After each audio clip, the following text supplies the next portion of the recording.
Welcome to Let Me Fix This. Enjoy the video. In this video, I will explain how to make wine chocolate, full guide. Begin by reducing the red wine gently until it becomes a thick syrup, then cool it slightly before combining with tempered dark chocolate. Melt chocolate over a double boiler and fold in the reduced wine slowly to avoid seizing.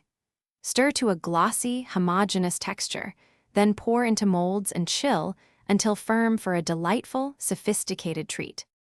Tempering is essential for perfect wine chocolate, so gently heat and cool the chocolate to the correct temperatures before adding any liquid.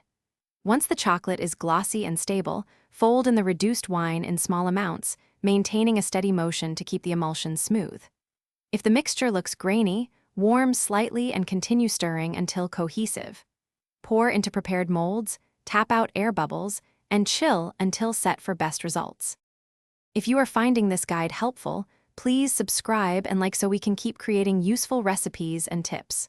Quick recommendation: the Owala water bottle has been my go-to for staying refreshed during long prep and tasting sessions, and it looks great on the counter. Check the description for the link and other deals if you want one, and now let's get back to the video. Wine choice defines the character of your chocolate, so test different varietals to find your favorite balance of fruit, tannin, and acidity.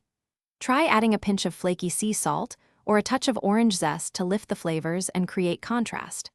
For a cozy twist, incorporate warm spices sparingly.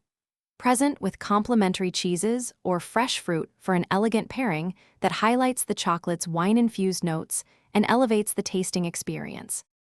Thanks for watching. If you found this helpful, don't forget to like and subscribe.